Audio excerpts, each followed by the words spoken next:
এবারে 2026-এ তোমরা যারা মাধ্যমিক পরীক্ষা দিতে চলেছো, তোমাদের এবারে মাধ্যমিকের ইতিহাস বিষয়ে তোমরা যদি 95+ নাম্বার পেতে চাও, তাহলে এই ইতিহাসে যেটা সব থেকে আগে করা দরকার, অর্থাৎ বই পড়ার আগেও যেটা করে নেওয়া দরকার, সেটা হলো সেই ইতিহাস বিষয়ের নাম্বার বিভাজন। দেখো, চিঠিতে তুমি, হ্যাঁ, একটা চিঠিতে তুমি যতই তোমার মনের কথা 4 পাতা 5 পাতা লেখো না কেন, চিঠিতে যদি তুমি ঠিকানা না লেখো, চিঠি কিন্তু যেখানে পাঠাতে চাও সেখানে পৌঁছাবে না।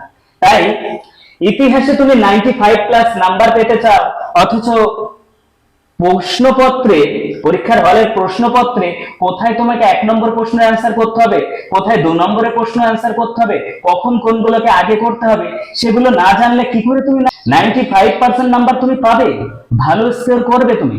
যেখানে ভালো স্কোর করতে নাম্বার বিভাজনটা বোঝা খুবই গুরুত্বপূর্ণ। দেখো, তোমাদের মাধ্যমিক ইতিহাসে মোটামুটি টোটাল 90 মার্কস, এই টোটাল 90 মার্কসকে দুটো পার্টে ভাগ করা যায়, একটা শর্ট কোশ্চেন আর একটা ব্রড কোশ্চেন। শর্ট কোশ্চেন দেখো, প্রথমে তোমরা এমসিকিউ পাবে। এমসিকিউ এর যে প্রথম 20টা প্রশ্ন পাবে, সেখানে কিন্তু কোনো এক্সট্রা কোশ্চেন থাকবে না, 20তে 20টাই তোমাকে অ্যান্সার করতে হবে, কোনো অপশন কোশ্চেন নেই। তবে 4টে করে অপশন আছে, প্রতিটা 1 নম্বরের প্রশ্নে তুমি প্রথমে 4টে করে অপশন পাবে, এমন করে 20টা প্রশ্ন থাকবে। এবার এমসিকিউ তো ক বিভাগে থাকবে, কিন্তু ঠিক তার পরের বিভাগে খ বিভাগ। এই খ বিভাগে তোমাকে 16টা কোশ্চেনের অ্যান্সার করতে হবে। তবে এখানে কিন্তু 16টা প্রশ্ন থাকবে না, এই খ বিভাগে কিন্তু মোট 5টা উপবিভাগ থাকবে। উপবিভাগ 1 2 3 4 5, এই 5টা উপবিভাগ থাকবে। এই 5টা উপবিভাগে দেখো, প্রত্যেকটা বিভাগে বোর্ডে পরিষ্কার ভাবে এখানে লিখে দেওয়া আছে, দেখো প্রত্যেকটা বিভাগেই 4টে করে প্রশ্ন থাকবে। 5টা বিভাগ, প্রতিটা বিভাগেই 4টে করে প্রশ্ন থাকবে। তবে প্রতিটা বিভাগে, এই বিভাগে অন্তত যদি এই বিভাগ নিয়ে আলাদা করে বলতে হয়, তাহলে এটা বলবো যে এই বিভাগে তুমি যদি 20টার ভিতরে 20টাই অ্যান্সার করো, সেক্ষেত্রে তোমার লাভ হওয়ার সম্ভাবনা বেশি। কারণ প্রত্যেকটা বিভাগ থেকে একটা, আর যে কোনো বিভাগ থেকে তুমি 1-এর অধিক করে মোট 16টা ম্যানেজ করে দিলেই হবে।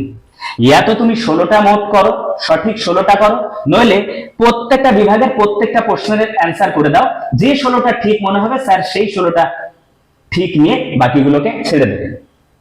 দেখো, এ তো গেল শর্ট কোশ্চেন বিভাগ, অর্থাৎ 20 আর 16 36 নাম্বার।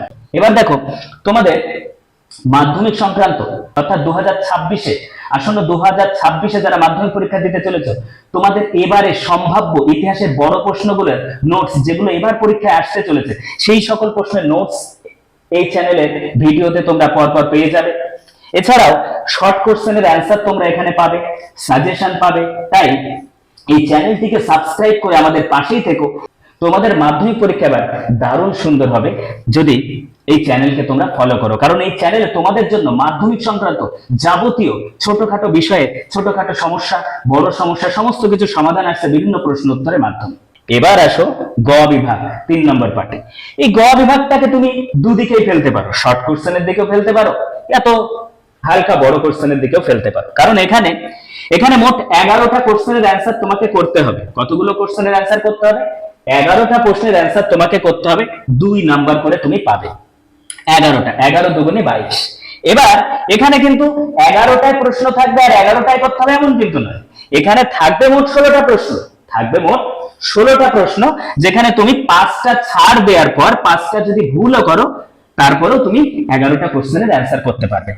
এবার তাহলে দেখো, 1 নম্বর ক বিভাগ, 2 নম্বর খ বিভাগ, 3 নম্বর গ বিভাগ পার করে এবার আমরা মোটামুটি চলে আসছি একেবারে বড় বিভাগ, বড় কোশ্চেনের বিভাগে দুটো পার্ট, একটা ঘ বিভাগ আর একটা উম বিভাগ। এই ঘ আর উম বিভাগে আমরা দেখব একটা 4 নম্বরের প্রশ্ন অ্যান্সার করতে হবে আর একটা 8 নম্বরের প্রশ্ন অ্যান্সার করতে হবে। 4-এ যে প্রশ্নের অ্যান্সার করতে হবে, সেখানে দেখো, সেখানে 6টা প্রশ্নের তোমাকে অ্যান্সার করতে হবে, 6টা প্রশ্ন। 4 নম্বরে 6টা প্রশ্নের অ্যান্সার করতে হবে। এখানে কি নির্দেশ আছে দেখো, মোট এখানে 8টা প্রশ্ন দেবে, এখানে মোট 8টা প্রশ্ন দেবে, তবে পরপর 8টা নয়, এখানে কিন্তু 4টে বিভাগ আছে। 1 নম্বর বিভাগ, 2 নম্বর বিভাগ, 3 নম্বর বিভাগ, 4 নম্বর বিভাগ। এই 4টে বিভাগে প্রত্যেকটা বিভাগে দেখো 2টো করে প্রশ্ন থাকবে। প্রতিটা বিভাগে দুটো করে প্রশ্ন, আর মোট 8টা প্রশ্ন, প্রত্যেকটা বিভাগে দুটো করে প্রশ্ন, মোট 8টা প্রশ্ন, প্রত্যেকটা বিভাগ থেকেই অন্তত একটা করে প্রশ্ন তোমার অ্যান্সার করতেই হবে। এভাবে মোট 8টা প্রশ্নের ভিতরে 6টা প্রশ্নের অ্যান্সার করতে হবে, কারণ এই গ্রুপ থেকে তুমি 24 নাম্বার সর্বোচ্চ পেতে পারো। এবার শেষ বিভাগ বিভাগ, যেখানে 3টে প্রশ্ন দেবে, যেখানে প্রশ্নপত্রে তুমি একদম শেষ প্রশ্ন থাকে, এটা 3টে প্রশ্ন পাবে 8 নম্বরে, যেখানে তোমাকে একটা কোশ্চেনের অ্যান্সার করতে হবে। এই 3টে প্রশ্নের ভিতরে একটা কোশ্চেনের অ্যান্সার, যেখানে 8, এই সর্বমোট অর্থাৎ 20, 16, 22, 24, 8 সর্বমোট 90।